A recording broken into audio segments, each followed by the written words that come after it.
मेरे पास कुछ हिस्सा ऐसा है कि अगर ये नहीं भी चला तो मैं काट लूंगा कुछ दिन। भाई sorry to say this, first generation वाले के पास डू और डाई सिचुएशन होती है। जो सेकंड जनरेशन है, जिसकी वालिद ने बहुत कुछ कमा के रखा है, बहुत बड़ा नाम बना के रखा है, बहुत बड़ा एम्पायर खड़ा कर दिया है, उनके पास होता है ये चांस। एक हज का सफर है, एक उम्रे का सफर है जी।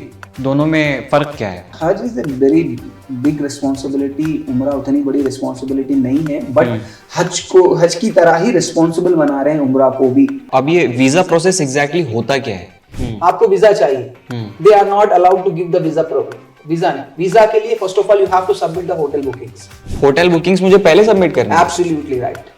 ग्रुप पैकेज होता है जी, और एक कस्टमाइज पैकेज होता है। बिल्कुल। इन दोनों में क्या डिफरेंस है मेनली? कस्टमाइज आपकी मनमर्जी वाली डेट, आप जब चाहे हम आपके होटल और आपकी डेट पे कस्टमाइज करेंगे, that is called customize. Group की डेट, हमने एक डेट फिक्स कर दी है, हमने कुछ होटल्स फिक्स कर दिए, हमारे होटल्स पसंद है और हमारी डेट आपको सेट हो रही है तो आपको जाना है, दैट इज कॉल्ड ग्रुप। देखिए लाइक आपकी तरफ से क्या एफर्ट्स लगे हैं इसमें कि जो उम्रा करने वाला है वो कम से कम बजट में उसका हो जाए? मैं सामने की होटल प्रेफर करता हूँ। मेरा एक फेमस ये लाइन है, first row first hotel. First row first hotel, पहली होटल, ये हम 14 साल से इस पे कायम है। कट।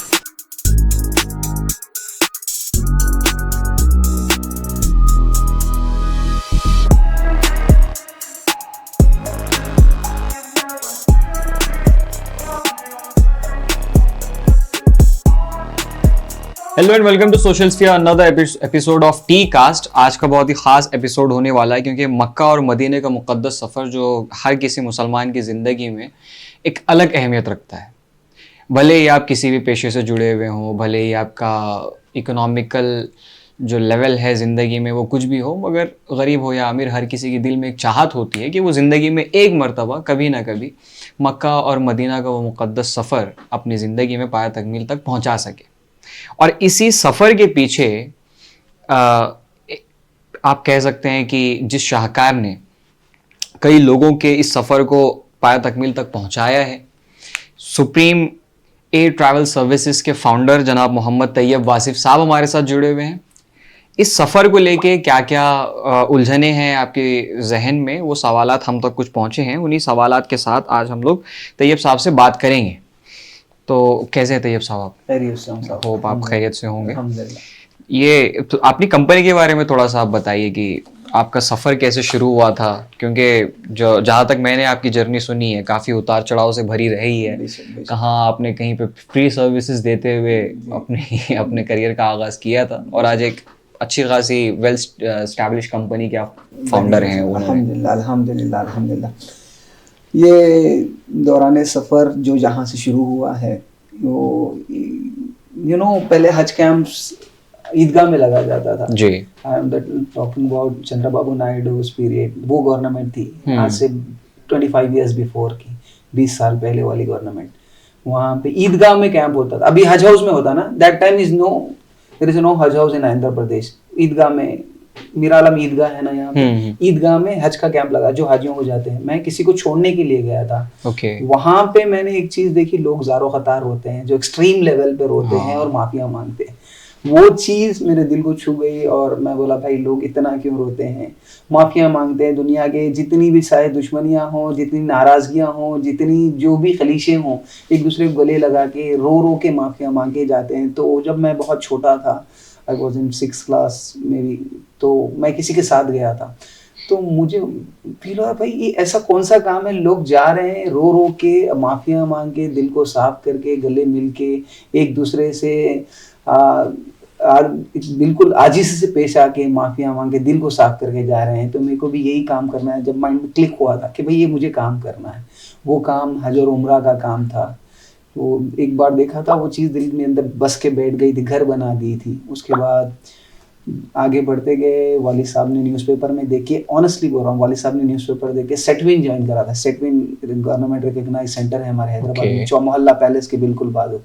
वहाँ पे गया था तो सेटविन में एडमिशन लिया एयर टिकटिंग कोर्स में। वहाँ पे एयर टिकटिंग कोर्स को कंप्लीट किया। फिर एक ट्रैवल एजेंसी ज्वाइन की, Atlas Tours and travels. 1.5 year without a single penny, 1 रुपया भी नहीं मिला मुझे, इवन बस पास भी नहीं मिलता था।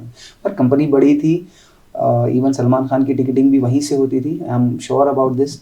एटलस से होती थी दैट टाइम, मैं 15-20 साल पहले की बात कर रहा हूँ। ओके। बहुत बड़ी कंपनी का जो टैग लगा था मेरे ऊपर वो मुझे बहुत काम आया। उन्होंने कुछ भी नहीं दिया मुझे, पास भी नहीं दिया, 1.5 साल तक फ्री ट्रेनिंग दी, मुझे बहुत कुछ सीखने के लिए मिला। फिर मैं एटलस में काम करने के बाद कई सारे ऑफर्स मुझे मिले, अरे भाई एटलस का एक्स है, एटलस का एक्स है, एक एक्सपीरियंस, एक बड़ी ब्रांड का एक्स है। तो जल्दी से मुझे दूसरी जॉब मिल गई। सेकंड जॉब में मेरी थी Garuda tours and travel. When I was in inter degree second year, तब से ही मैं नौकरी करता। मुझे पहली नौकरी छोड़नी इसलिए पड़ी, मेरा कॉलेज 12:30 को खत्म होता था, मेरी टाइमिंग ऑफिस की टाइमिंग 11 o'clock से शुरू थी। 1.5 घंटा लेट आने पे मुझे पहली जॉब छोड़नी पड़ी, Atlas Tours and Travels. Then I join after my graduation, Garuda join किया। गरुड़ा वो टाइम की भी बहुत बड़ी कंपनी थी। गरुड़ा में मैंने इमिग्रेशन डिपार्टमेंट, इमिग्रेशन जो एसएससी इंटर जो फेल होते थे that time, immigration check required बोल के पासपोर्ट पे आता था। एग्जीबिशन ग्राउंड के सामने उसकी ऑफिस थी, वो डिपार्टमेंट में मैं गरुड़ा ट्रैवल्स के वो डिपार्टमेंट को मैंने ज्वाइन किया था, इमिग्रेशन। मैंने बहुत सारे लोगों का इमिग्रेशन करवाया। फिर फाइनली मैं बालाजी ट्रैवल्स को ज्वाइन किया। बालाजी ट्रैवल्स से फिर फाइनली सुप्रीम में आ गया। 3 बड़ी बड़ी ऑफिसेस में मैंने जॉब की है, तो फाइनली मैंने सुप्रीम को ली। उसे मानना पड़ेगा, आपने हमेशा एक लॉन्ग टर्म गोल अपने जहन में रखा है। बेशक, क्योंकि शुरुआत में होता यही है कि आप अपनी डिग्री के आधार पर कहीं नौकरी लेने जाते हैं तो एटलीस्ट 15 से 20 हज़ार की सैलरी तो कोई भी एक्सपेक्ट करता ही है। वो time to be honest I am telling you, मेरी फर्स्ट सैलरी के ऊपर 300 लिखा हुआ था, 30 और एक 3 था, 3,000 रुपए मेरी फर्स्ट सैलरी थी, वो भी गरुड़ा में। और मैंने वो जो 300 तैयब लिखा हुआ था उसके ऊपर, वो नोट मैंने कई अरसे तक उठा के रखी थी, शायद आज भी मेरे पास कहीं मिल जाए वो 100 का नोट। हाँ, उसके ऊपर तैयब लिखा था। मैम, मुझे अच्छी तरीके से याद है, भानु मैम, भारती मैम बोल के 2 ओनर्स थे उसके, उन्होंने मुझे फर्स्ट सैलरी दी थी, तैयब बोल के लिखे 300 बोल के डाले, 3,000 रुपए सैलरी थी। वो मेरे लिए बहुत ज्यादा थी उस वक्त के लिए, क्योंकि उससे पहले की जॉब में मुझे पास के पैसे तक नहीं दिया गया था, मगर बहुत कुछ सिखाया था उसमें। जो एटलस टूर्स एंड ट्रैवल्स से बहुत कुछ सीखने को मिला। बहुत बड़ी कंपनी का बड़ा ऑर्गेनाइजेशन में बैठ के काम करने का मौका मिला, मेरे लिए बहुत काफ़ी था। वो पैसे नहीं मिले, उसका टैग ही बहुत बड़ा था एटलस का दैट टाइम। सुप्रीम की शुरुआत का ख्याल कब आया? क्योंकि मेरे ख्याल से जब आपने 2 से 3 कंपनी चेंज कर दी तो you are earning well then, है ना? मैं फाइनल जो लास्ट मेरी बालाजी थी, I was a manager over there. Manager की पोस्ट थी मेरी, 40-50 के आसपास। अल्हम्दुलिल्लाह अच्छी सैलरी थी। बस उसके बाद भी स्टाफ ने मेरे बॉस को बार बार, बॉस मुझे बहुत लाइक करते थे, मैनेजर पोस्ट दिया था। मेरी अलग से कैबिन थी बॉस की कैबिन के पास, 2 ही कैबिन थे वो ऑफिस में। तो लोगों ने उनके कान भरने शुरू किए। उसके बाद उनके मेरे बीच में थोड़ी ना इत्तेफाकी हुई, फिर मैंने उनको छोड़ के फाइनली सुप्रीम, उनको इस चेयर पे लाके बिठाया सुप्रीम की। ना इत्तेफाक के हुई, इसीलिए वो नौकरी छोड़ी ना? जी। अगर ना होती तो सुप्रीम का वजूद नहीं होता। नहीं, उन्होंने मुझसे नजर टेढ़ी की। मैंने बोला बस अब नहीं करना है इनके साथ। अच्छा आदमी था, बहुत अच्छा आदमी, श्रीकांत रेड्डी उसका नाम था। बालाजी के ओनर जो थे, वेरी नाइस पर्सन। मैं हमेशा शुक्रगुजार हूँ जिन्होंने भी मुझे अपॉर्चुनिटी दी। पहले शख्स हमीद साहब, अटलस के manager. Second Bharti Bhanu madam. Nusrat भाई की थ्रू मुझे जॉब मिली थी, नुसरत भाई जो दुबई में है। नुसरत भाई का काफ़ी इंटरेस्ट था और काफ़ी मेहनत की थी, उन्होंने रिकमेंड लगाया था, उन्होंने पर्सनल एश्योरेंस दी थी कि तैयब को ले लो मैडम बोल के। सेकेंड जॉब में नुसरत भाई का बहुत अहम रोल रहा। थर्ड तो बालाजी श्रीकांत रेड्डी ने मुझे अपॉइंट किया। हम दोनों एक काफ़ी लंबे अरसे तक काम किया, श्रीकांत रेड्डी और मैंने। कौन सा साल था जब सुप्रीम की शुरुआत हुई? 2009 में जी। ये बात आप भी जानते हैं बीइंग एन एंटरप्रेन्योर कि शुरुआत में जब नया नया कारोबार लगता है तो शुरुआत के कुछ दिन मक्खियाँ मारने में चले जाते हैं। बहुत मुश्किल के दिन थी, मुझे अच्छी तरीके से याद है। आज भी मेरी पहली जो फोनी बोल सकते हैं आप, पहली अमाउंट जो सुप्रीम ट्रैवल्स खोलने के बाद मैंने रिसीव की थी वो 2,500 रुपये थी। 2,500 रुपये? और मेरे लिए बहुत 2-2.5 लाख रुपए की बराबर की खुशी थी। जो पहली भोनी थी सुप्रीम ट्रैवल्स खुलने के बाद, दैट इज 2.5। वो किस चीज़ के लिए मिले थे वो? मैं इमिग्रेशन एक्सपर्ट था बालाजी में, तो इमिग्रेशन के लिए ही दिए थे किसी ने, मेरे मार्केट के लोगों ने। तो ये भाई इमिग्रेशन करवाइए बोल के दिए थे मुझे 2,500 रुपये। मुझे पता है, अच्छी तरीके से याद है, वो खुशी मुझे आज भी फील हो रही। लिक्विडिटी थी बैकग्राउंड में कुछ कि भाई ये धंधा नहीं चला तो मैं संभाल लूंगा, इतना तो है पैसा? कुछ नहीं था, डू और डाई सिचुएशन थी। यही एक ही था, करना है या बस एक ही सिचुएशन है। लिक्विडिटी सेल्फ मेड बंदों के पास नहीं होती। नहीं, मैं एक्चुअल में ये चीज़ पूछूंगा मैं आपसे, क्योंकि अगर कोई बिजनेस शुरू कर रहा है तो बैकग्राउंड में लोग रिस्क नहीं लेते हैं। जी। मेरे पास कुछ हिस्सा ऐसा है कि अगर ये नहीं भी चला तो मैं काट लूंगा कुछ दिन। भाई sorry to say this, first generation वाले के पास डू और डाई सिचुएशन होती है। To be very frank, this is 100% genuine मैं बोल रहा हूँ। जो फर्स्ट जनरेशन है, मैं हूँ फर्स्ट जनरेशन, मेरे पास ये करना है या मरना है, डू और डाई सिचुएशन होती है हमारे पास। हमारे पास कोई बैकअप नहीं होता है, कोई प्लान बी नहीं होता है। जो सेकंड जनरेशन है, जिसके वालिद ने बहुत कुछ कमा के रखा है, बहुत बड़ा नाम बना के रखा है, बहुत बड़ा एम्पायर खड़ा कर दिया है, उनके पास होता है ये चांस। तो हमारे जैसे फर्स्ट जनरेशन के पास ये चांस नहीं होता है। बर्न द ब्रिजेस वाली फिलॉसफी के हैं आप। नहीं, डू और डाई, ये एक ही ऑप्शन है हमारे पास। चलिए, अभी आप जो आपका प्रोफेशन है जी, हज और उम्रे पे आप लोगों को भेज रहे हैं, बीइंग ए मुस्लिम एंटरप्रेन्योर, आप इस बिजनेस को कितना अपना जाती जिम्मेदारी के बतौर आप इसको लेते हैं? क्योंकि it's not a easy job. जी बिल्कुल। क्योंकि अगर आपका अकीदा इससे इतना जुड़ा हुआ है और उसमें ऊपर नीचे कुछ भी हुई जी, तो आपका ईमान फिर मैदान महशर पे गिरेबान पकड़े जाने पर भी होगा। बिल्कुल बिल्कुल बिल्कुल, ये काम का सीधा सीधा गिरेबान से ही ताल्लुक है, मैं बोलना चाहूँगा। और ये काम हर किसी को नसीब नहीं होता है। ये काम की कुछ खुसूसियतें, स्पेशलिटीज मैं आपको बताना चाहूँगा। जैसे ये काम कोई दुआओं से मांग के ले रहा है, तड़प के। मैं एक अरसे तक मैंने दुआ की, अल्लाह रब्बुल इज्जत मुझे तेरे घर के मेहमानों की खिदमत का मौका दे, फर्स्ट ऑफ ऑल ये। उसके बाद मेरे वालिद वाला ने भी मेरे हक में दुआ की थी, उम्रा के लिए इतना सक्सेसफुल है इसलिए। उसके बाद अल्लाह तौफीक देता है ये काम की। शुरू तो बहुत सारे लोग करते हैं, कोई 1 महीना, कोई 1 साल, कोई 2-3 साल तक। मैंने बहुत सारे लोगों को ये काम करते देखा, बहुत सारे लोगों को ये काम से बाहर आते हुए भी देखा। कंसिस्टेंटली एक अरसे से, एक डिकेड से कोई काम कर रहा है तो बहुत कम लोग हैं, जिनमें से मैं भी एक हूँ। ये तौफीक वाला काम है, ये मेरा ओपिनियन है भाई, ये तौफीक वाला काम। अल्लाह जिसे तौफीक देता है वही करता है, और इसको बड़ी जिम्मेदारी से निभाना। आप ये अल्लाह के घर के मेहमानों के साथ आप कोई कोताही नहीं कर सकते।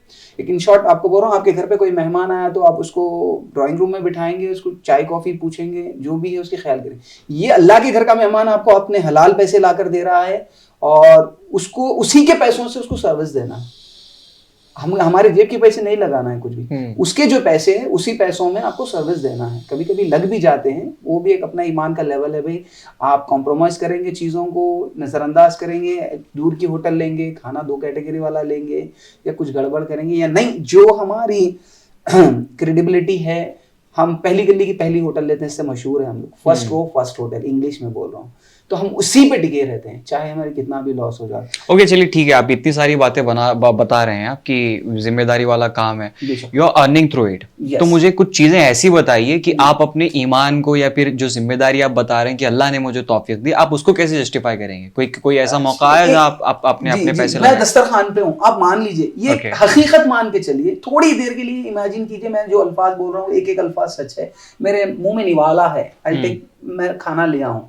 अगर मुझे कॉल आ जाए कि भाई आपके किसी हाजी को तकलीफ हो गई, हाजी गुम गया, आपके हाजी को बस नहीं मिली, आपके हाजी की ये परेशानी, तो मैं इतना पैनिक हो जाता हूँ नेचुरल तौर पे, मेरे मुंह से ही वो निवाला हल्क से नीचे नहीं उतरेगा। मैं उतना डिस्टर्ब हो जाता हूँ, उतना पैनिक हो जाता हूँ, उतना बेचैन हो जाता हूँ। ये मेरी फितरत है, ये अल्लाह की तरफ से तौफीक है।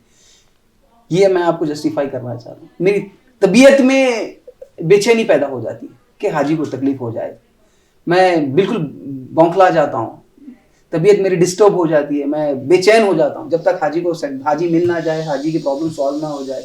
ये है अल्लाह की तौफीक। एक अच्छा एग्जाम्पल देके बता रहा हूँ, इसको बोलते हैं तौफीक। आप खा रहे हैं, पी रहे हैं, मस्त सो रहे हैं, हाजी आपका गुमा हुआ है, हाजी आपका भटक रहा है, उसके घर वाले परेशान हैं, तो एवरीथिंग इज वॉचिंग, अल्लाह ताला सब देख रहा है। तू मेरे मेहमानों के साथ लापरवाही कर रहा है, तू मेरे मेहमानों के साथ जितने पैसे ले रहा है उसमें से कि पहले का पहले डिसाइडेड है तू कितने बचाना है। हमारा इंटेंशन जो है, पहले हाजी का पैसा हाजी के ऊपर खर्च कर देना, जो बचा हुआ है 1000, 2000, 500 जो भी है वो हमारा है। हम पहले से उसको प्लान करके नहीं रखते इतने बचाना है। कोई ऐसा मौका है जहाँ जेब के पैसे गए? बहुत बार 2024 में ही गए मेरे जेब के पैसे। पैकेज था 95,000 का, मार्केट बहुत लो थी, 80,000 में बेचना पड़ा। पर हेड पे 10,000 रुपीज 180 हाजी को दिए हमने। ऑलमोस्ट 20-22 लाख का लॉस फेस किया है 2024। 20-22 लाख फेस किया है 2024 में। तब तक तो वेल स्टैब्लिश हो चुका था, बट या इम्तिहान भी रहते हैं हर चीज में कि भाई आप हाजी को, मार्केट भी बिल्कुल जीरो हो गई थी, पैसे का खेल था जो भी है। आप वीजा लेने जाओ पैसे दो, वीजा मिल जाएगा। आप टिकट लेने जाओ पैसे दो, टिकट मिल जाएगा। आप होटल लेने जाओ टिकट लो, पैसे मिल जाएगा। अब ऐसा नहीं रहा, इस साल 2025 में ऐसा नहीं रहा।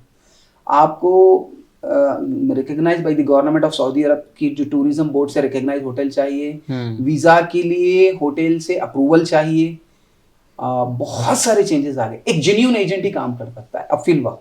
पहले क्या था भाई, एक 4-5 बार आप ही चले गए, भाई मैं जानता हूँ काम, ये क्या बहुत आसान काम है, लोगों को जमा करना है, होटल लेना है, वीजा टिकट लेना है, चले जाना। पहले इतना सिंपल समझते थे, अब इतना सिंपल नहीं, ऑलमोस्ट सिमिलर टू हज हो गया है उम्रा का काम, बहुत सिमिलर। तो ठीक है, चलिए डिफरेंशिएट करते हैं हम लोग। एक हज का सफर है, एक उम्रे का सफर है, जी। दोनों में फर्क क्या है? तो एक तो मकसद है, जाहिर सी बात है, वो तो साफ है सबके सामने। दिन जो अयाम जी, जो ओके, वो खुसूसियत है दिनों की, वो हज की एक ही बार आती है। उम्रा you can do 365 days any time कर सकते हैं। बिना मुजल्लिफा अरफात। आपको उम्रा में जाना नहीं है, हज में जाना है। एक रात असर थे, वहाँ ख़याम करना है जबल हद पहाड़ पे। हाँ, इसमें नहीं है उम्रा में।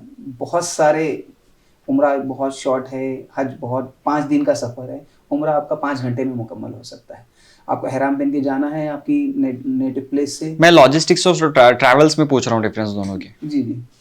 लाइक एक तो हज का है, एक उम्रे का है। हज में तो खैर बहुत ज़्यादा क्राउडेड होता है, तो उस टाइम पे शायद लॉजिस्टिक्स के खर्चे भी बढ़ जाते होंगे अल्टीमेटली। नहीं, हज is a very big responsibility. उम्रा उतनी बड़ी रिस्पॉन्सिबिलिटी नहीं है, बट हज की तरह ही रिस्पॉन्सिबल बना रहे हैं उम्रा को भी। नुसुक जो आया है सऊदी मिनिस्ट्री ऑफ हज एंड उम्रा, वो लोग रजिस्टर्ड देख रहे हैं, एजेंट्स को हर चीज़ रजिस्टर्ड देख रहे हैं, ग्रुप्स को देख रहे हैं, इंडिविजुअल लोगों को एंटरटेन नहीं कर रहे हैं हम लोग।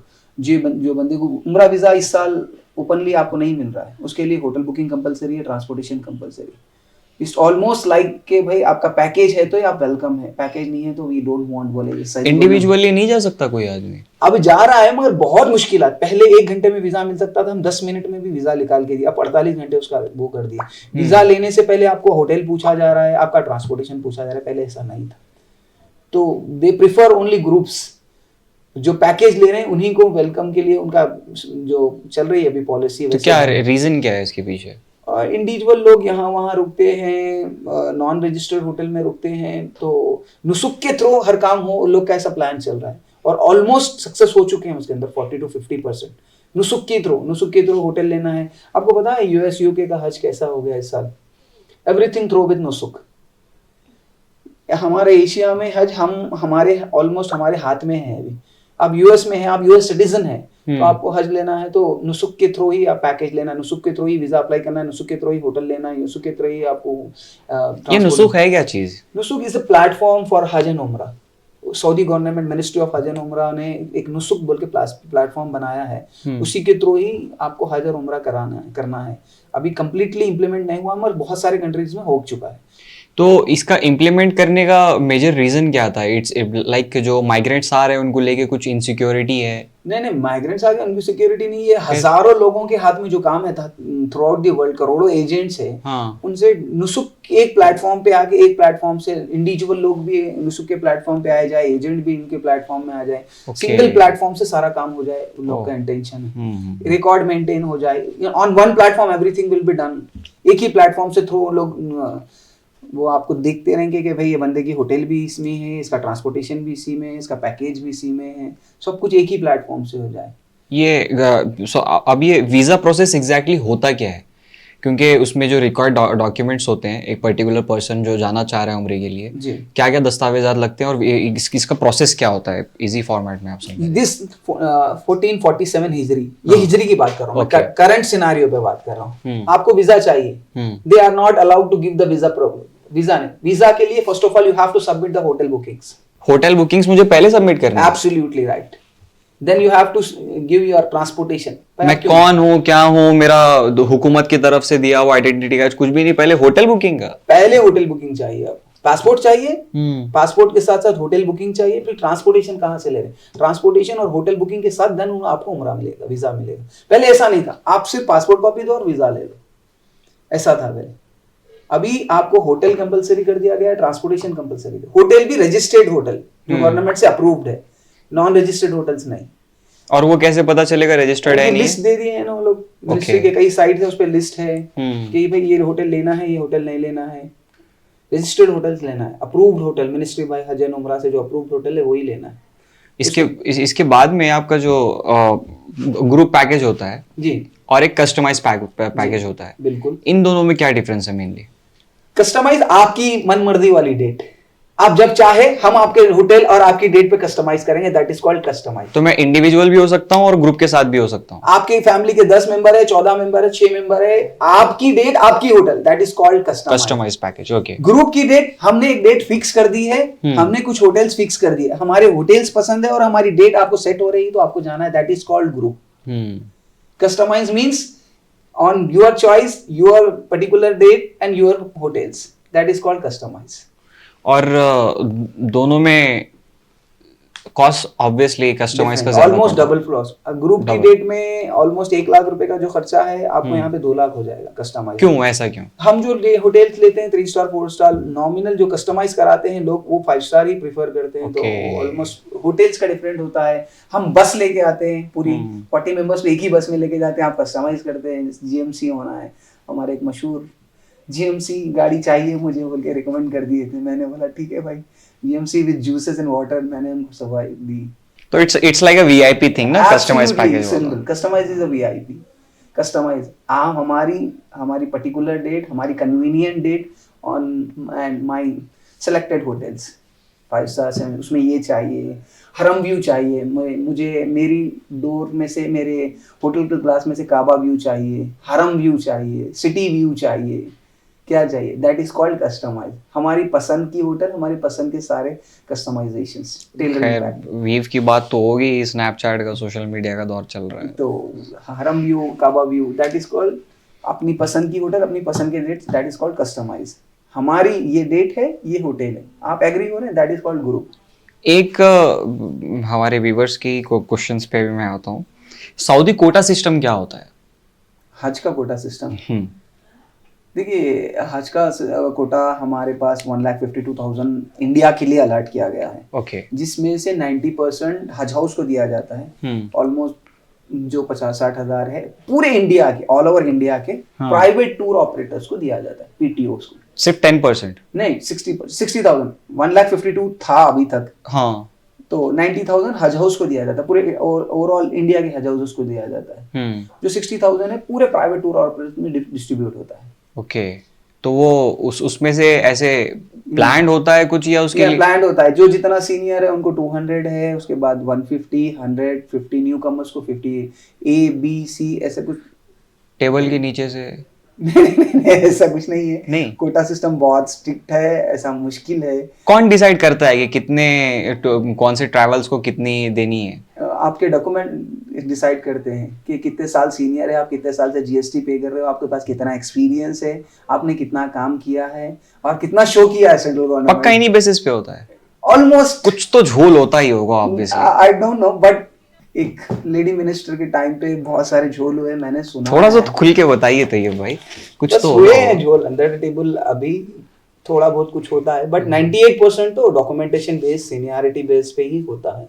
और ठीक है, आप अपनी फैटर्निटी में, सो इजी हज का कोटा कोई हासिल कर ले इतना आसान नहीं है। उसका रिकॉर्ड देखा जाएगा, आयटा कितने साल से, मिनिस्ट्री ऑफ हज एंड उमरा जो हमारा काम हो रहा है, जो हमारे वीजे पे हमारा नाम आता है, तो कितने साल से बंदे के पास उमरा का कोटा है, यानी कितने वीजे इशू किया और कितने उमरा के लोगों को लेके गया, कितना जीएसटी पे किया है इसने। It's all about data. Data और कितने होटल्स बुक करवाए, उसके ऊपर डिपेंडेंसी है। आपको कितना मिलता है? हमें इंशाल्लाह आने वाले साल 50 का मिलने के इम्कान है। 50? जी। Okay, it's a big number जी actually. 50 very small number according to me. हमारे पास बड़े बड़े सीनियर एजेंट्स हैं जिसके पास 200 का भी है, 250 का भी कोटा है अल्हम्दुलिल्लाह, और कई साल सीनियर है और वो लोग डिजर्व करते हैं उतने कोटे का। हम लोग न्यू कमर्स को 40 या 50 ही मिलेगा फर्स्ट स्टेज में, इनिशियल स्टेज में। ये फिक्स्ड नंबर्स वहाँ पे क्राउड मेंटेन करने के लिए होता है क्या हर कंट्री में?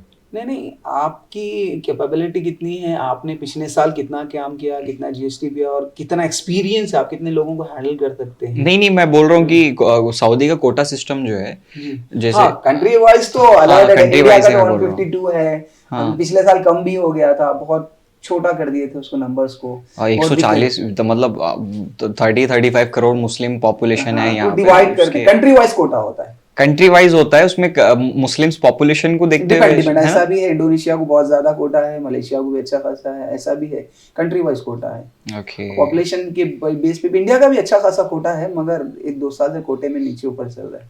मैं हज में रजिस्टर्ड नहीं हूँ, फिर भी आई बिलोंग्स टू ट्रैवल इंडस्ट्री, हज एंड उम्रा, थोड़ी बहुत नॉलेज है, शेयर कर रहा हूँ बस।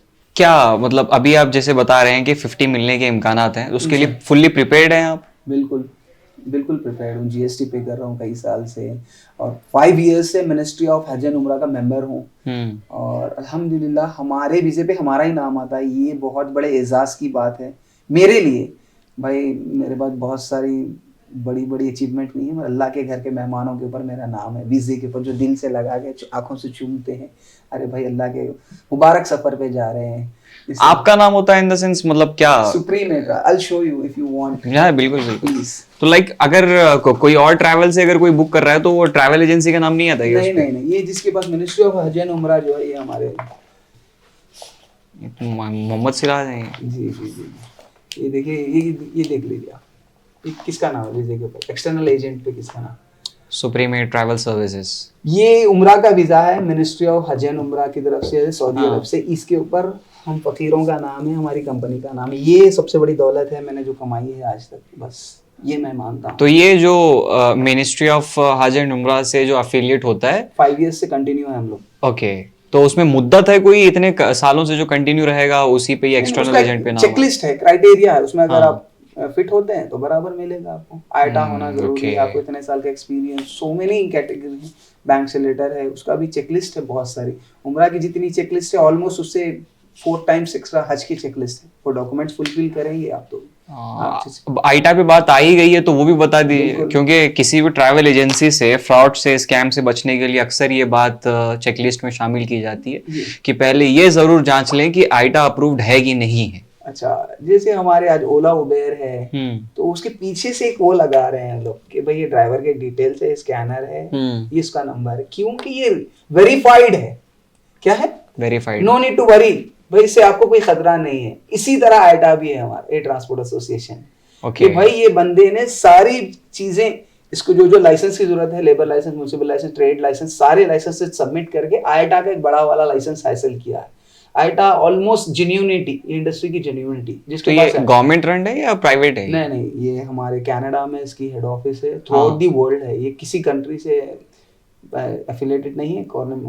तो इट्स लाइक ये आपके ट्रैवल एजेंसीज वाले जितने भी लोग हैं उन लोगों का यूएन है ये? बस एब्सोल्युटली राइट, आपने बोल दिया, यूएन है हमारे ट्रैवल इंडस्ट्री का, आईटा यूएन। ओके, तो क्या प्रोसेस क्या होता है अगर मुझे वहाँ की मेंबरशिप हासिल करनी हो, या मुझे जो चेकलिस्ट है उसको फुलफिल करना पड़ेगा। क्या क्या चीजें होती हैं उसमें? आप कितने साल से काम कर रहे हैं, ऑफिस का सारी, labour license, municipal license, trade license, bill, बहुत सारी लंबी चेकलिस्ट है, 20-21 डॉक्यूमेंट्स की उनकी। वो फुलफिल करने के बाद आपको आईटा मिलेगा। आईटा होगा तो उम्रा लाइसेंस मिलेगा, उम्रा 5 साल करेंगे तो हज मिलेगा। सिंपल सी बात है, मतलब स्मॉल जर्नी है ही नहीं कि मैं आज travel agency. Very lengthy journey है बहुत, आप अंदाजा नहीं लगा सकते। आपके वाइट बाल से काले बाल कब हो गए 15 साल में? आपके तो माशाल्लाह अभी भी चमक रहे हैं बाल।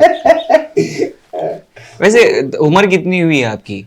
ऑलमोस्ट 40, ऑलमोस्ट 40, 2 साल की, क्या 40? नहीं, आधार कार्ड वाली नहीं, असली वाली जो। असली वाली बोल रहा हूँ भाई, अल्हम्दुलिल्लाह, ऑलमोस्ट बोल रहा हूँ, तो समझ जाइए 1 साल, 1.5 साल, 2 साल के बाद 40 ही हो जाएगी। नहीं, वैसे लड़कों में मैंने ये चीज देखी है, मर्द हजरात में, कि वो अक्सर अपनी उम्र बढ़ा के बताते, पता नहीं ये कुछ साइकोलॉजिकल। अरे भाई मैं 30, ऑलमोस्ट 40 का फिगर बता रहा हूँ ना, मैं बिग मुद्दे पे आ रहा हूँ, फिगर बता रहा हूँ, 38.5, 39, क्यों बोलूं? मैं ऑलमोस्ट 40 बोल रहा हूँ आपको, 40 लग नहीं रहा हूँ। और खैर लग तो नहीं रहे हैं। करियर आपका कितने साल का हुआ? ये ऑनेस्टली बोल रहा हूँ, मेरा 17-18 साल मैंने ट्रैवल इंडस्ट्री को दिए। 17-18 साल? हाँ। ओके, ये सुप्रीम ही 2009 से है, 16 साल से तो सुप्रीम है। मैंने 3 कंपनीज में जॉब भी की है। 21 से 22 साल की उम्र में आपका ग्रेजुएशन हुआ होगा, उसके बाद से आपने काम ही शुरू कर दिया? ग्रेजुएशन से फर्स्ट ईयर, सेकंड ईयर से मैंने जॉब करनी शुरू। ओके, एटलस में मैंने जॉब पढ़ते पढ़ते ही जॉब शुरू कर दी थी? Graduation second year, I was अनवरलम का स्टूडेंट हूं। कमाने की जल्दी थी किसी से किसी के पास पैगाम भेजना था? नहीं, जल्दी नहीं थी, बट जरूरतें ज्यादा थी। वही, क्या पता, मतलब किसी लड़की के बाप ने मांग ली हो। बोल दीजिए, वैसा ही बोल दीजिए, खुद के गाड़ी का बड़ा शौक था, बाइक का या फोन का जरूरत। वो चेकलिस्ट पूरी हो गई क्या, बकेट लिस्ट? हाँ, पूरी हो गई, कंप्लीट हो गई। कंप्लीट। कौन सी थी, कौन सी गाड़ी की ख्वाहिश रखी थी आपने? करिश्मा। मुद्दा ऐसा लगा अपनी मेहनत का तो दौर खत्म हो गया वैसे। नहीं, वो दौर की वो मर्सिडीज थी, वो मेरे लिए, वो दौर की मेरे लिए मर्सिडीज थी वो। मैंने 5 गाड़ियां ली थी, वो हर कलर में ली थी। 5 गाड़ियां? नहीं, 1 by 1। अच्छा, 1 by 1, एक ओके, अरसे तक ओके, वो एक ही गाड़ी चलाई। व्हाइट करिश्मा थी मेरे पास, रेड करिश्मा थी मेरे पास, ब्लैक करिश्मा थी मेरे पास। करिश्मा का बहुत बड़ा क्रेज था मुझे वो गाड़ी। तो मेहनत करने निकल गया, ग्रेजुएशन भी हुआ, एमबीए भी हुआ। एमबीए मेरे वालिद साहब के सरार पे हुआ, उन्होंने बोला बस मैंने कर दिया। 7 साल में एमबीए कंप्लीट किया मैंने। क्या? 7 इयर्स में मैंने अपना एमबीए कंप्लीट किया है। 7 साल? एक पेपर नहीं निकल रहा था, स्टैक्स। उसके लिए मैंने मेहनत की है, मुझे अच्छे ऑप्शंस भी आए थे पेपर को अंडर द किसी टेबल टीचर से झगड़ा हुआ, नहीं। प्रिंसिपल का सर फोड़ दिया? नहीं, अपने बिजनेस में बिजी हो गया था, मैंने छोड़ दिया था। उस वजह से लास्ट अपॉर्चुनिटी दी, इरफान सर का शुक्रगुजार हूँ, कोदार सना कॉलेज के, जिन्होंने मुझे सपोर्ट किया। देखो लास्ट चांस है, पेपर क्लियर कर लो। खिलवत के खान सर, जिसने मुझे पर्सनल ट्यूशन पढ़ाया, बहुत इजी है, आप इसको समझने की कोशिश करो। स्टैक्स एक सब्जेक्ट है। ओके। तो वो एक पेपर को क्लियर करके मैंने अपने एमबीए को क्लियर किया। लॉजिस्टिक्स में, फ्लाइट लॉजिस्टिक्स में खास तौर से जी। प्रॉब्लम्स क्या क्या होती है, कॉमन प्रॉब्लम्स जो पिलग्रिम्स झेलते हैं आमतौर पे? जैसे जमजम वाटर अलाउंस होता है, या फिर कनेक्टिंग फ्लाइट्स होती हैं, या लास्ट मिनट कैंसलेशन हो जाता है कभी कभी? देखिए, मेजर इशू तो जमजम मिस होता है लोगों का। दूसरा, लगेज डिले मिलता है।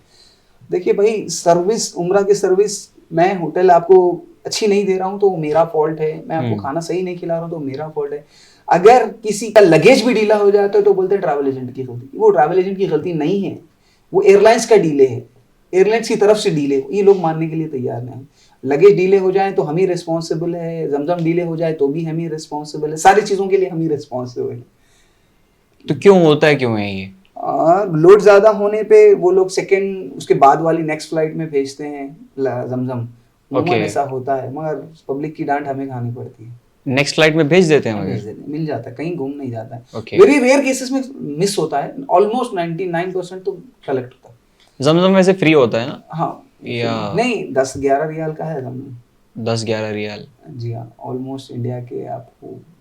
कितना लीटर 10-11 रियाल में? 5 लीटर्स। 5 लीटर्स, जी। 10-11 रियाल इंडियन रुपी में कितना हुआ वो?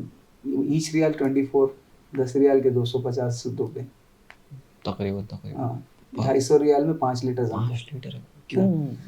दुनिया का मुकद्दस पानी है, 250 रियाल कमी है। पहले 3 रियाल में था, 5 रियाल, 7 रियाल, 9 नहीं, रियाल। इसका बिजनेस क्यों हो रहा है? पैकेजिंग के पैसे ले रहे हैं? पैकेजिंग के पैसे हो बस, और कुछ। पानी के तो और एयरपोर्ट तक ला रहे हैं, एयरपोर्ट में आपको सफाई कर रहे हैं, उसका जो कॉस्टिंग आ रहा है वही। ओके, उसी के पैसे हैं ना, और कुछ नहीं। तब ठीक है। इसके अलावा कनेक्टिंग फ्लाइट्स का अक्सर, डायरेक्ट फ्लाइट की तो कोशिश करते ही होंगे आप लोग? 99% हम डायरेक्ट फ्लाइट ही काम करते हैं, कनेक्टिंग फ्लाइट में हम लोग काम नहीं करते। क्योंकि अक्सर वो बेशतर जो हमारा गरीब तबका है, जो किसी तरह पैसे जोड़ जाड़ के वो लोग चले जाते हैं, उनको सिस्टम उतना पता नहीं होता है। जी। तो आप पहले कुछ ताकीद करते होंगे उन्हें, क्या क्या चीज़ें समझाते हैं कि एयरपोर्ट जाओगे तो चेकिंग होगी, पहले ये करना वो करना? ये नॉर्मल जर्नी जो होती है डायरेक्ट फ्लाइट की, वो ऑलमोस्ट 13 आवर्स की होती है। 13 आवर्स, कैसे मैं okay. बताता हूँ आपको। 3 आवर्स बिफोर आपको रिपोर्टिंग है यहाँ पे जी। 5.5 5.5 घंटे की जर्नी है, 5 घंटे ही पकड़ लीजिए आप। 3 घंटे के पहले की रिपोर्टिंग है, आपको एयरपोर्ट के अंदर जाना है, एयरक्राफ्ट के अंदर जाना है, 5 घंटे का सफर है आपका। ये हो गए 8 घंटे। आपको एयरपोर्ट से निकलने में 3 से 4 घंटे लग जाएंगे। लगेज कलेक्ट करके आप सऊदी एयरपोर्ट से बाहर निकलने के लिए 3 घंटे लग जाएंगे, 2 से 3 घंटे लग जाएंगे। फिर वहां से मक्का का 2 घंटे का सफर, बस में बैठ के आप हरम जाने तक। तकरीबन 24 आवर्स, तो ये पूरा एक दिन मुकम्मल लग जाएगा? नहीं, 13-14 घंटे तो आपको काबतुल्लाह शरीफ के अपनी होटल तक जाने लगेंगे। फिर वहां से निकल के उम्रा के लिए 1 घंटा लगेगा जाने के लिए। फिर उम्रा कम से कम 5 आवर्स की कंप्लीट ग्रुप का उम्रा कंप्लीट करने मुकम्मल आराम से करें तो 4 से 5 घंटे में उम्रा होगा आपको। नहीं, मेरा सवाल आपसे ये था कि हज और उम्रे पे जो हमारा गरीब तबका जाता है, जिंदगी भर की कमाई पाई जोड़ के रखते हैं कि किसी तरह बस पहुंच जाएं उधर, एक बार दीदार हो जाए, तो वो लोग थोड़े से डरे सहमे भी होते हैं, पहली बार प्लेन का सफर कर रहे होते हैं। उनके लिए आप कुछ ताकीद करते होंगे कि देखो ऐसा ऐसा होगा? उनके साए के जैसा उनके साथ खड़े होते हैं, आप यकीन करिए हमारी बात। वो लोग गुम जाते हैं मेरे साथ। मेरे करियर में, मेरा बहुत लंबा करियर है ट्रैवल इंडस्ट्री में, तो मैंने बहुत सारे केसेस देखे। एक लेडी मेंटली स्टेबल नहीं थी, मेरा भाई मोहम्मद वाजिद अहमद, अल्लाह उनको अच्छा रखे, इतनी जज्बे और इतनी डेडिकेशन से वो लेडी को ढूंढे हैं हम लोग। हमारे भाई 2 रातें नहीं सोए खाली उसको ढूंढने में। फाइनली वो हमको हॉस्पिटल में मिली, उसका मेंटल कंडीशन सही नहीं था। खो जाते हैं। सबसे मेजर जो इशू आता है, हाजी को ढूंढने का इशू रहता है। क्यों? आज तो मोबाइल का जमाना है, क्या रीजन क्या होता है उन इसका? भाई ये जो डिस्ट्रिक्ट के या हैदराबाद के भी जो बड़े बुजुर्ग लोग हैं, हम्म। सिर्फ एक आईडी कार्ड रहती है, उस पे से देख के कोई दूसरा वाला बात उतर के भाई ये गुम गई है, ये यहाँ पे ठहरी हुई है, लोकेशन बोलता, हम वो लोकेशन पहुंचने तक फिर वहां से वो मिस हो जाती है, बौरान हो जाते हैं, पैनिक हो जाते हैं, डरे हुए रहते हैं। ढूंढने का बहुत बड़ा चैलेंज है, हाजी को ढूंढना सबसे बड़ा चैलेंज है घूमने के बाद। कभी ऐसा हुआ कोई मिला ही नहीं जो खो अल्लाह गया? का एहसान है, ऐसा तो नहीं हुआ, हम ढूंढ लेते हैं फाइनली। पुलिस वहाँ की सऊदी गवर्नमेंट भी आपको हेल्प करती है, वो गवर्नमेंट भी आपको, उनके भी अलग अलग प्रोसीजर्स है, वो लोग भी ट्रेस करते हैं, ये कोने में देखो, वो हॉस्पिटल में देखो, लोग भी सपोर्ट करते हैं, उनकी भी बहुत सारी सपोर्ट होती है। एक इंसान 10-20 लाख की भीड़ में नहीं ढूंढ सकेगा दूसरों को, फाइनली वहाँ की लोकल गवर्नमेंट की हेल्प लेनी ही पड़ेगी आपको एट द एंड। ओके, एक तो ये इशू हो गया, खो जाते हैं।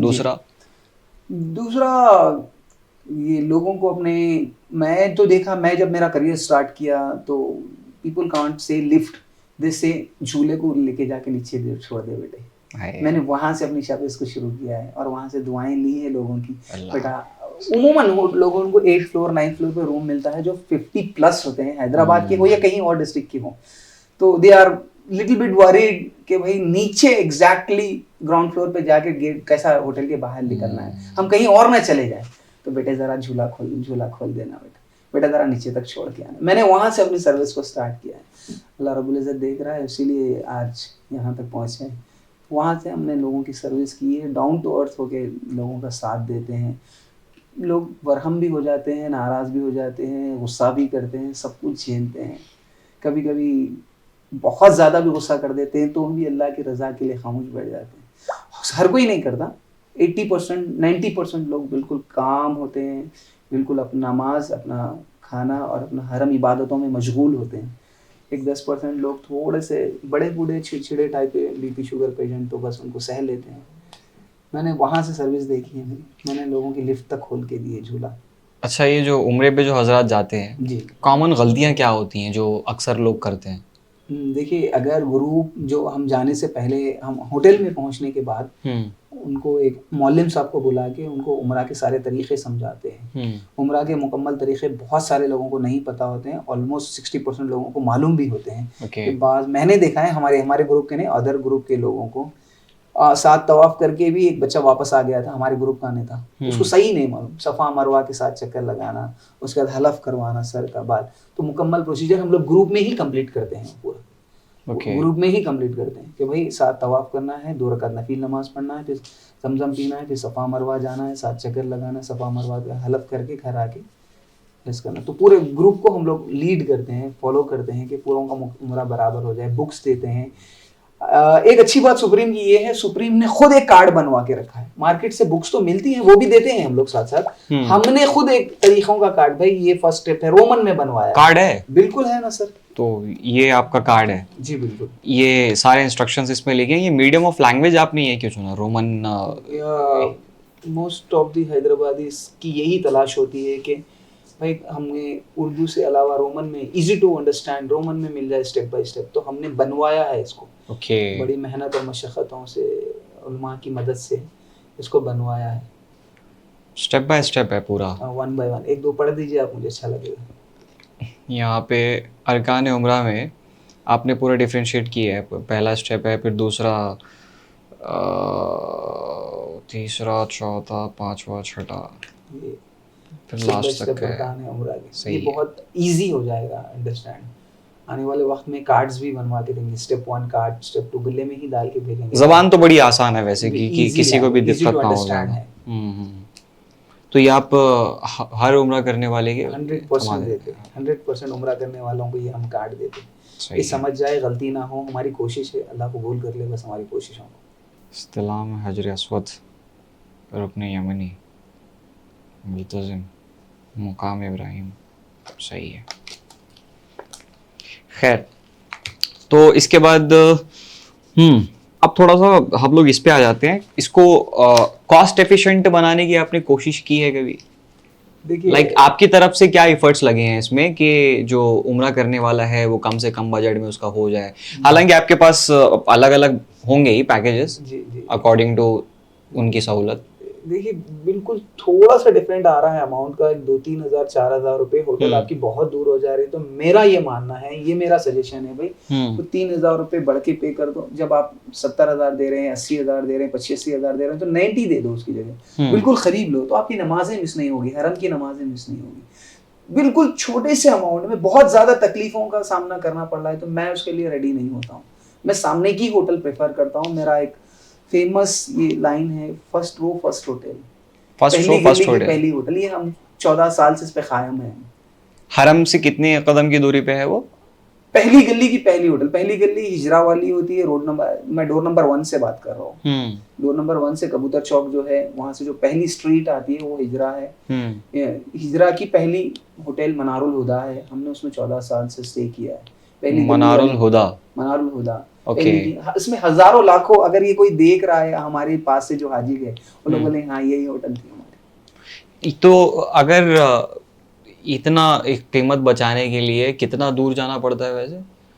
देखिए हाजी की जो नमाजें हैं बहुत अहम हैं, जिसके लिए 2-4-5 हजार रुपए के लिए आप हाजी को 10-20 होटल दूर लेके चले आ रहे हैं, जिसके वॉकिंग में 2 मिनट का डिफरेंस आ जा रहा है, तो मैं नहीं मानता कि आप हाजी को सुकून दे रहे हैं। 5,000 बढ़ के लेना चाहिए हाजी से, बिल्कुल करीब वाली होटल देना चाहिए, ये मेरा मानना है। मेरा बिलीव ये है कि पहली गली की पहली होटल दो, फर्स्ट रो फर्स्ट होटल। ये मैं फेमस हूँ, जितने लोगों को मैंने डील किया उम्रा के लिए, मैं सबको ये बोलता हूँ। तो ये तो हो गया होटल की बात जी। इसके अलावा कोई कहीं पे आपने सोचा हो कुछ यूनिक? आपको जो बजट एयरलाइन जो मिलेंगे ना, वो होंगे रात के।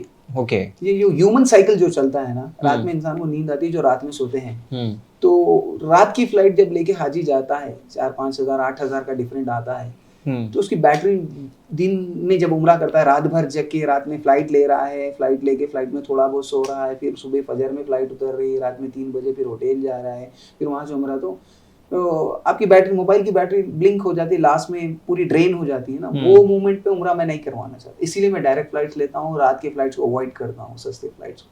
मैं जो हमारी जो फ्लाइट है उसकी इतनी परफेक्ट टाइमिंग है, बंदा रात भर सोएगा, भले ही कम सोएगा, जो रेगुलर 12 बजे सोने वाला 2 बजे सोएगा, मगर सोएगा तो सही, आधी 4 घंटे की नींद तो भी हो जाएगी। सुबह फजर में उठेगा, 8 बजे एयरपोर्ट पे रिपोर्टिंग करेगा, 11:30 की फ्लाइट लेगा, रात की जो बची कुची नींद है इसमें 2 घंटे पूरी कर लेगा प्लेन। ऑलमोस्ट 80% उसकी चार्जिंग रहेगी, बॉडी वाली जो चार्जिंग है। ओके, तो आप दिन की फ्लाइट से प्रेफर करते हैं? हाँ, वो इसकी रीजन मैं इन डिटेल रीजन दे रहा हूँ उसका। तो रात में जब उम्रा करने के लिए लोग पहुंच जाते हैं, तो वो रात में थोड़ा सा आराम करके फिर फजर से वो लोग शुरू करेंगे ना? जी नहीं, आराम नहीं, क्योंकि हराम रहता है, आराम 1-8 घंटे से ज्यादा मुमकिन नहीं होता है। हराम की हालत में जल्द से जल्द उम्रा करना जरूरी है। वो लोगों के लिए वो भी बेस्ट है, जिसके पास नहीं है, उम्रा ही नसीब हो रहा है, वे रात में होने दो, दिन में होने दो, या किसी भी हालत में होने दो, हम ले लेंगे। बट मेरी ये कोशिश है कि मैं जितना चाहे उतनी सहूलतों को ऐड करते जाऊं, करीब की होटल लूं, डे वाली फ्लाइट लूं, और बिल्कुल हर सहूलत को मुमकिन से मुमकिन बनाते जाऊं, आसानियां पैदा कर दूं। स्नैक्स और खाना वगैरह इसमें क्या अंतर? खाना भी अल्हम्दुलिल्लाह हमारा अच्छा खाना, खाने में भी अल्हम्दुलिल्लाह बहुत अच्छा खाना है। फ्राई आइटम होता है, फ्रूट होता है, मीठा होता है, एक टाइम चिकन एक टाइम मटन होता है, मगर एक टाइम के बाद लोग 15 दिन में फेड अप हो जाते हैं खाने में। ओके, अभी फ्यूचर क्या होगा उम्रा और हज ट्रैवल का? जैसे आपने बताया वो जो नुसूख के जरिए से अभी लोग जा रहे हैं, तो इसमें कुछ जा रहे नहीं, इंग्लिश कंट्री के लोग पैकेज बुक करवा रहे हैं। ओके, वो उनसे ना, जैसे यूएस में, न्यूजीलैंड, बहुत सारी कंट्रीज में आ गया है, नुसूख के थ्रू ही आप हज जा सकते हैं। उम्रा भी नुसूख लॉन्च करने वाला है वेरी सून, तो हम जैसे लोगों का रोल बहुत कम हो जाएगा। इन शॉर्ट मैं बोल रहा हूँ, आने वाले वक्त में उम्रा भी ओपन होने वाला है, ऐसे रूमर्स हमने सुना है। हज भी, जैसे कि अब उम्रा कभी भी कोई भी कहीं से भी बुक करवा सकता, हज भी ऐसे होने के इम्कानात है। इसमें कितनी सच्चाई है, ये होगा नहीं होगा, आई डोंट नो दैट, बस मैंने सुना है वैसे ऐसे। नहीं, ऐसे सऊदी अरेबिया अभी मॉडर्नाइज हो रहा है बहुत ज़्यादा जी। वो लोग डिजिटली फोकस कर रहे हैं कि किस तरह से हम लोग भी, इसीलिए तो सबको एक प्लेटफॉर्म पे लेकर आना चाहिए। एग्जैक्टली। तो उसमें आगे आने वाले 5-10 साल में कोई डिफरेंस देखते हैं? 100%, 200%। लाइक क्या क्या चेंजेस हो सकते हैं? एक प्लेटफॉर्म से आप, जैसे आप अपनी टिकट बुक करवा सकते हैं, आप ऑनलाइन जो भी अब पोर्टल्स है आपके, जो भी टिकट ऑनलाइन बुक करवाते हैं, आप कहीं पे भी जाना, इवन आप भी ऑनलाइन से बुक करवाते होंगे टिकट। तो ये जो डिपेंडेंसी थी ट्रैवल एजेंट के ऊपर एक नुसुक के थ्रू हो जाएगी। ओके। और एजेंट का रोल कम हो जाएगा। एनीवन कैन बुक उम्रा या हज, ऐसा कुछ होने वाला है। वो लोग की कोशिश ये है सऊदी गवर्नमेंट में। आपके बिजनेस पे इफेक्ट होगा? एक दरवाजा बंद होगा तो 70 खुल जाएंगे, आप ये याद रखें। ईमान है इस पे? जी बिल्कुल, बेशक। अल्लाह रब्बुल इज्जत जो भी करेगा बेहतर करेगा। हाजियों को फायदा पहुंचेगा, हमारा तो फायदा अल्लाह करा ही देगा कहीं से ना कहीं से, हाजियों को फायदा पहुंचे। तो अभी डिजिटल टूल्स तो आपने बता दिए ना कि ये हो सकते हैं। जी हो सकते हैं, मुमकिन है पूरा। हाँ, ये उम्रा के लिए एक बात बोलता चलूँ, आज मैंने इंटरव्यू में भी बोला है, आने वाले वक्त में फिंगरप्रिंट्स होगा। जिस ऑफिस से लिया जा रहा है उस ऑफिस के एक जिम्मेदार शख्स का पंचिंग होगी, बायोमेट्रिक होगी। आपका उम्रा वीजा है तो आपकी भी बायोमेट्रिक होगी। दोनों बायोमेट्रिक कंपलसरी होने वाले, 2 से पहले 1 होगी। मैं मेरे ऑफिस से VFS जानते हैं आप, सऊदी वीजा सेंटर जो VFS है, उसमें फिंगरप्रिंट्स है। फिंगरप्रिंट्स का इसमें उसूल आने वाला है, कंपलसरी होने वाला फिंगरप्रिंट्स। ताकि अभी इसमें क्या प्रोस्थेटिक में, मेकअप में इतनी आगे बढ़ गई दुनिया कि मैं भी तैयब बन के जा सकता हूँ इसको अवॉइड करने के लिए। बायोमेट्रिक सिस्टम वैसे सबसे ज्यादा ऑथेंटिक होता है। बिल्कुल, वो आने वाला है उम्रा वीजा में स्पेशली।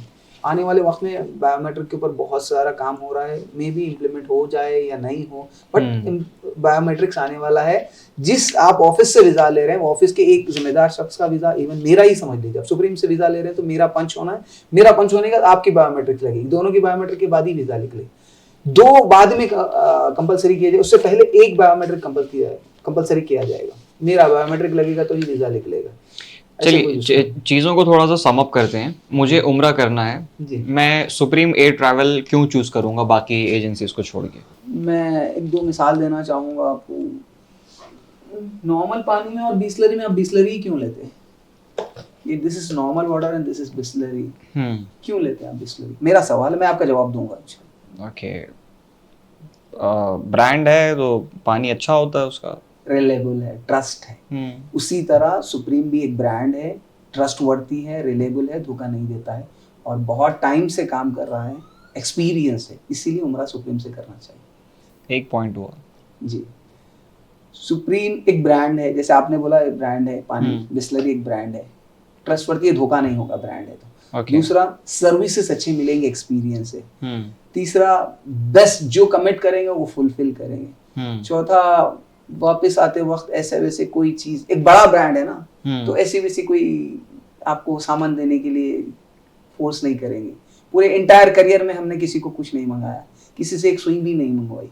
ये बड़ा इंटरेस्टिंग पॉइंट है, मैं एक्चुअल में इसमें आने वाला था। जो स्कैम्स होते हैं, जो फ्रॉड्स होते हैं, बाहर जो लोग जा रहे हैं उम्रा करने के लिए, एक बड़ी इंटरेस्टिंग सी चीज़ मैंने सुनी कि वहाँ पे कोई मिलता है ऐसे जी। और बहला फुसला के पहले तो खूब बड़ी खिदमत करेंगे, फिर ऐसे बोल देते हैं कि अरे वो मेरे कोई जानने वाले हैं, ये थोड़ा सा 1 ग्राम सोना है, पहुंचा देना। ये गोल्ड का क्या है मामला, थोड़ा सा बताइए आप।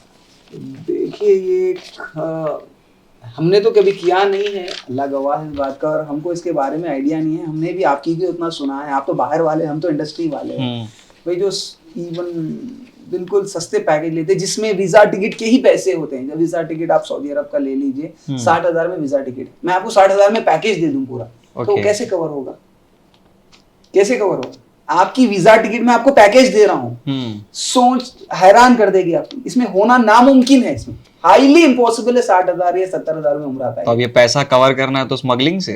ओके, इसीलिए हमारा रेट बहुत महंगा है पहले से। हमारे पास खशखश के दाने के उतना भी कोई चीज, पूरे एंटायर करियर में अल्लाह बेहतर जानता है, मैंने सुई भी नहीं मंगाई। पूरे एंटायर मेरे जितना, मेरी 17 साल की स्टैंडिंग है, अल्लाह अशर के दिन देखेगा, एक सुई बराबर भी मैंने कुछ नहीं मंगवाया। तो कितना सोना अलाउ होता है वैसे? अब 40 हाजी होते हैं, आप डिवाइड करके भी दे सकते हैं। 1 ग्राम होता है ना जी, 40 ग्राम। नहीं, हर कोई नहीं लेता, इतना पागल नहीं है। जो पूरे पैसे देने वाला बिल्कुल नहीं लेगा ऐसी वैसी चीज। जो आधे पैसे दे के आएगा, ये चलता था, हर कोई नहीं करता। 99% ट्रैवल एजेंट्स ऐसा नहीं करते। नहीं ठीक है, वैसे ये एक लूपहोल है, इंडस्ट्री का ड्रॉबैक है, डार्क सीक्रेट है। इसके अलावा क्या क्या स्कैम्स होते हैं जो आपने सुने हैं आज तक? ये सबसे मेजर स्कैम्स तो यही है। हाँ, मैंने तो सुना ये एक ही स्कैम है। जिस चीज में सिर्फ वीजा और टिकट आ सकती है, उसमें पूरा पैकेज दे रहा है, कैसे दे रहा है, उसके पीछे सबसे मेन यही रीजन हो सकता है, ये हाजी से कुछ ना कुछ साथ में मंगवाएगा। हाजी के हाथ से इसकी मेहरबानियों के अगेंस्ट में कुछ ना कुछ उससे वसूल करेगा। हैदराबाद के अलावा जैसे आप तो सिर्फ यहीं पे सर्विसेज दे रहे हैं, तो आप तो बता चुके हैं कि supreme is the best, but still जो बाकी सिटीज़ के लोग हमें देख रहे हैं उन लोगों के लिए क्या सजेशन रहेगा कि अगर उम्रे के लिए कोई ट्रैवल चूज़ कर रहा है तो क्या क्या चीज़ें चेकलिस्ट में रहें कि उसके साथ फ्रॉड या स्कैम ना हो? फर्स्ट ऑफ ऑल उसके बाद हज का कोटा हो तो वो 100% उस उम्रा कंपनी के साथ जा सकते हैं। सेकंड आयटा, तीसरा मिनिस्ट्री ऑफ हज एंड उम्रा के मेंबर हो जिसके पास वीज़ा की आईडी हो, जिससे वीज़ा निकलता हो उन्हीं के ऑफिस से। ओके। 2-3 मेजर पॉइंट्स बोल रहा हूँ। कितने साल की स्टैंडिंग है भाई, कितने साल से, गूगल रिव्यूज भी देख सकते हैं आप। हज एंड उम्रा की दोनों लाइसेंस है क्या देख सकते हैं, आयटा है क्या देख सकते हैं। ये 3-4 मेजर पॉइंट्स मैं आपके सामने शेयर कर रहा हूँ, ये देख के ही आपको समझ में आ जाएगा सामने वाला कैसा बंदा है। अभी आप कितना चार्ज कर रहे हैं बेसिक पैकेज जो है आपका उम्रे के लिए? 95,000। लोग तो 50-55 में भी करवा रहे हैं। अब ये साल नहीं है, 24 में था वो, इस साल हाईली इम्पोस्ट 50-55 में। मैंने जैसे बताया आपको सिर्फ वीज़ा और टिकट है। सिर्फ वीज़ा और टिकट है, तो जो लोग ऑफर कर रहे हैं तो वो असल में पैसे लेके बोरिया भर के वापस जाने वाले हैं अपने वतन। कुछ लोगों के साथ हुआ भी है ये बहुत सारे, ये साल में एक आध बार ऐसी चीज़ें सामने आती है, होता है, ऐसे चलते रहते हैं। तो अक्सर जो लोग लो बजट आपको ऑफर कर रहे हैं उसमें कुछ ना कुछ झोल होगा आपके पैसे 100% डूबने के चांसेस है। या फिर अगर चले भी गए तो फिर सोना आएगा बैग में? नहीं, सोना तो बात की बात है, पहले आपको रोड पे रखा जाएगा वीज़ा टिकट के अलावा, या फिर कुछ ऑल्टरनेट होगा उसका, आपने जैसे बोला। ओके। अभी इतने साल की सर्विस में आपके हिसाब से बेस्ट एयरलाइन कौन सी है सर्विसेज के हिसाब से? अकॉर्डिंग टू मी जो डिले नहीं होती, ऑन टाइम रहती है, ऑलमोस्ट सऊदी एयरलाइंस को मैंने देखा है। मेरा काम हज एंड उम्रा है तो मैं इसके ऊपर ही बात कर रहा हूँ। ऑलमोस्ट एमिरेट्स भी अपनी जगह अच्छी होगी। मेरा सेक्टर हैदराबाद जिद्दा ज़्यादा है क्योंकि उम्रा करता हूँ। इस जिद्दा की फ़्लाइट कम डिले होती है, very rare, once in a blue moon. Okay. अच्छा, कोई ऐसी सिटी भी है या फिर कोई ऐसा मकाम भी है उम्रे में जहाँ पे लोगों को अक्सर दिक्कतें पेश आती हैं? उम्रे में दिक्कतें पेश आती हैं, एयरपोर्ट की गड़बड़ी थोड़ी ज़्यादा रहती है, जाने की टेंशन, बाहर निकलने की और वापस जाने की, फ्लाइट मिस हो जाती है, टिकट कैंसिल हो जाती है। एयरपोर्ट का ही टेंशन मुझे सबसे बड़ा लगता है, अकॉर्डिंग टू मी, ये मेरा ओपिनियन है, एयरपोर्ट की टेंशन। बाकी की सब घूमने का बड़ा मसला है, होटल ढूंढने का, ट्रेस करने। हाजी एक बार जब रास्ता भटक जाता है तो उसको ढूंढना हमारे लिए भी बड़ा चैलेंज है। हाजी भी बहुत पैनिक हो जाता है, बहुत डिस्टर्ब हो जाता है। वो फ़ोन कैरी नहीं कर सकते? फ़ोन कैरी कर सकते हैं, इंडियन सिम्स होते हैं, वहाँ की सिम परचेज नहीं करते बाज लोग। ओके।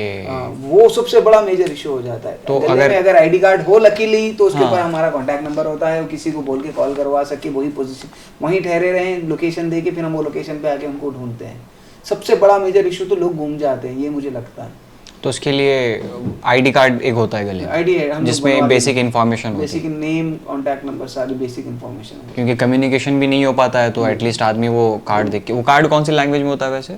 इंग्लिश में होता है, नेम होता है, कॉन्टैक्ट नंबर होता है, एजेंसी का नाम होता है, वो खुद के बंदे की पासपोर्ट कॉपी होती है। अच्छा, उम्रा जो जाते हैं लोग, उनको पहली एडवाइस आपकी क्या होती है? लाइक सफ़र के लिए मैं बोल रहा हूँ। जैसे कि मैंने बताया आपको कि मेरा जो एक तरीक़ेकार रह चुका है, मैं अंडरगारमेंट्स नए पहनता हूँ, कोशिश करता हूँ कि पुराने ना यूज़ हो उस पाक सरजमीन। ये मेरी एक अपनी ओन प्रैक्टिस है। ये मेरा ऐसा मानना है कि भाई हम जो साल भर सारी ज़िंदगी यहाँ पे जो अंडरगारमेंट्स यूज़ करते हैं वो उसको वहाँ पे या नहीं यूज़ करना चाहिए, मेरा मानना है। आप उसको कैसे लेते हैं, उसके ऊपर अमल करते हैं नहीं करते हैं, वो आपकी राय है। जस्ट एन ओपिनियन या एक परसेप्शन कह सकते हैं। ठीक है। अगर मैंने सारा सामान बांध लिया उम्रे के लिए, उसमें कोई एक प्रो टिप आपकी, कोई ऐसी चीज़ ऐड करूँ या एक्स्ट्रा मुझे रखनी चाहिए उसमें? जी, आपको सऊदी अरब के सामान में अचार, घी। हाँ, अचार। बाद लोगों को, स्पेशली कर्नाटक लोग हमारे, घी के बगैर नहीं रह सकते, मुझे पता है। जहाँ तक जवारी की रोटी, घी भाई, जवारी की रोटी वाले तो घी रखें, अगर जो हम जो हैदराबादी हैं वो अचार ऐड ऑन करके जा सकते हैं। अगर फूड कोई ज़्यादा कंसर्न है फूड के लिए तो वो रख लें, या आपके तो नॉर्मल जो इबादत के कपड़े होते हैं।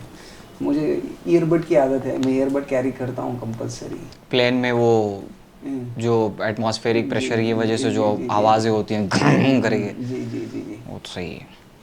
चलिए खैर, बहुत ही इंपॉर्टेंट सवाल ये, इतने सालों में आप हज़ारों लोगों को उम्रा करवा चुके हैं। कोई ऐसा चमत्कार, कोई मिराकल या फिर कोई ऐसा वाकया जो जिसने आपके दिल को झिझोड़ के रख दिया हो? हाँ, इतने सालों के करियर में? एक वक्त का बिल्कुल जेन्युइन, मैं रमज़ान का उम्रा था, रमज़ान में उम्रा किया रोज़े की हालत में मैंने, और बिल्कुल मैं कमज़ोर हो गया, मुझे फूड की ज़रूरत थी, ड्रेन हो गई बॉडी, बिल्कुल लागार हो गया, हमारी हैदराबादी लैंग्वेज में बोल रहा हूँ, लागार हो गया, बस अब खाना चाहिए। 20 घंटे हो गए सहर में खाए थे, सहर के बाद इफ्तार करे, मैंने इशाम भी पढ़ ली, तरावी भी पढ़ ली, फिर बाल अपने हलफ कराए, फिर आके फ्रेश होके मैं आके दस्तर पे बैठा हूँ, मेरे सामने खाना है, बस मुझे उठाना है और खाने को बस खाना है। मुझे कॉल आती है उतने, मैं कॉल उठाता हूँ तो बोले कि एक लेडी गुम गए आपके यहाँ पे ठहरे हुए हैं, तो ये खाना खा के जाऊँ, ये पहले लेडी को ढूंढ के लाऊं, ये इंसान की तौफीक के ऊपर डिपेंड। आपने पूछा था ना तौफीक क्या है? तो खाने की शदीद ज़रूरत है जिस्म को। मैं एक निवाला भी मैंने नहीं खाया उसमें से, मैं पहले उठा गया, और मेरे पास वॉक करने की भी उतनी ज़्यादा एनर्जी नहीं थी, बड़ी मुसीबत से, बड़ी मुश्किल से मैं गया और वो लेडी को वापस ढूंढ कर लाया, उनकी फैमिली को हैंड ओवर किया, then I take my dinner. ये बड़े अल्लाह की तौफीक है, समझ लीजिए, ये मिराकल है, समझिए। और मिराकल्स तो स्पेशली मेरे साथ वहाँ होते हैं जो संगी अस्वद हो जाए, हजर अस्वद होता है, हजर अस्वद के पास जो रास्ता बनता है मेरे लिए, दुआएं करके जाता हूँ, तो ऑटोमेटिक एक रास्ता बस अल्लाह ताला बना देता है, हम रीच हो जाते हैं और उसको छू लेते हैं। ये मेरे लिए बहुत बड़ा मिराकल मानता हूँ। अपने आप रास्ता बन जाता है। I mean, वैसा नहीं भाई, इन्हों लड़ रहे हैं, इन्हों उनको पुश करे, इन्हों उनको पुश करे, बीच में से हमारा रास्ता साफ हो गया, हम चले गए, ये बोलना चाह रहा हूँ। ओके। वो उसको पुश किया, ये इसको पुश किया, बीच में से हमको मौका मिल गया, हम चले गए। ये अल्लाह की दुआ, मैं दुआ करके जाता हूँ।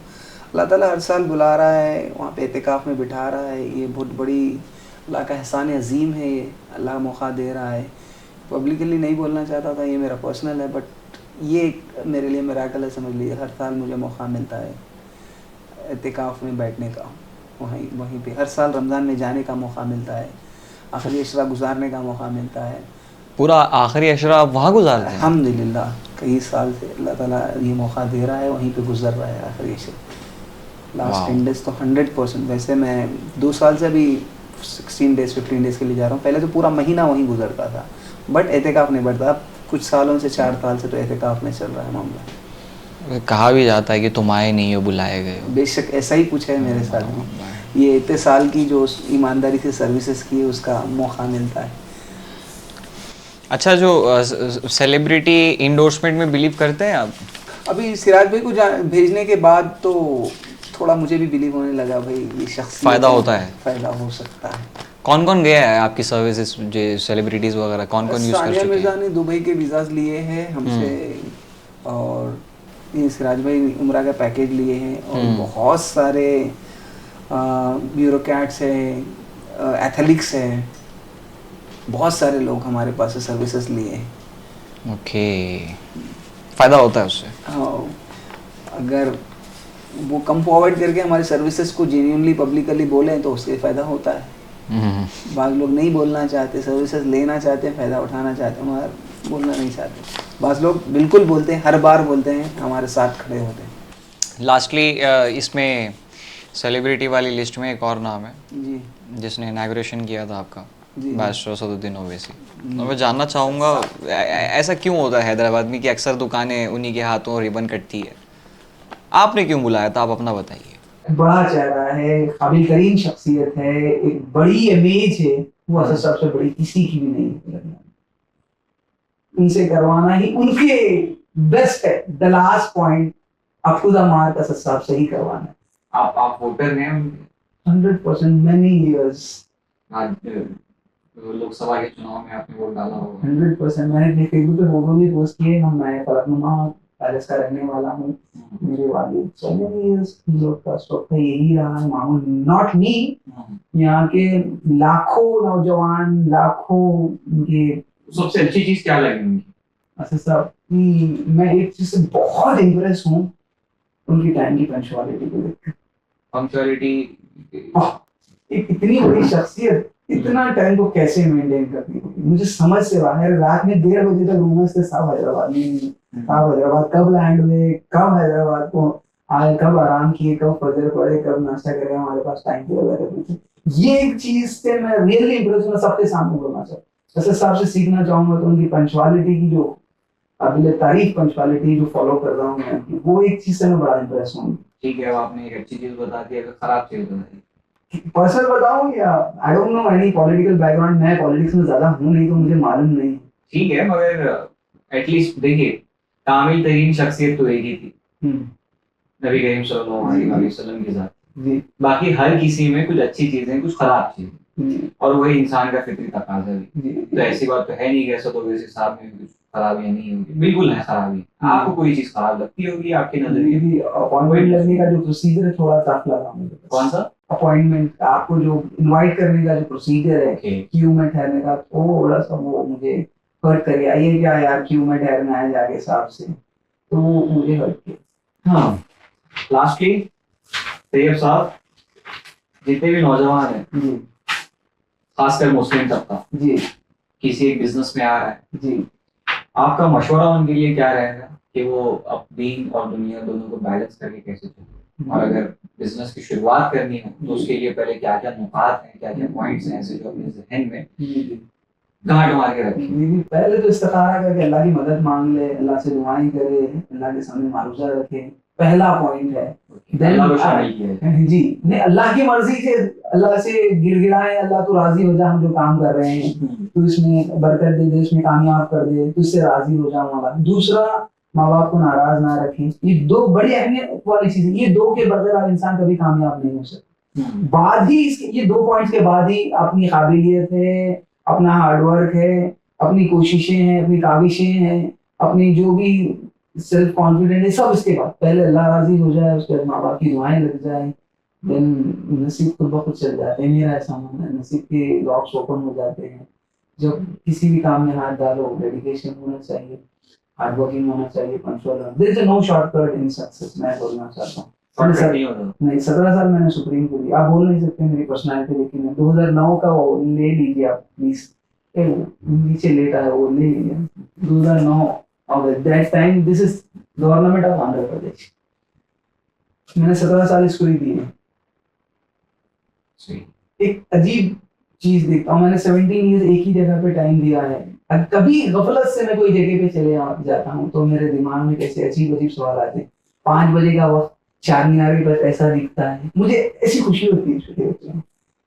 ये टाइम 5 o'clock, अराउंड 5 o'clock के टाइम चारमीनार के पास ऐसा दिखता है।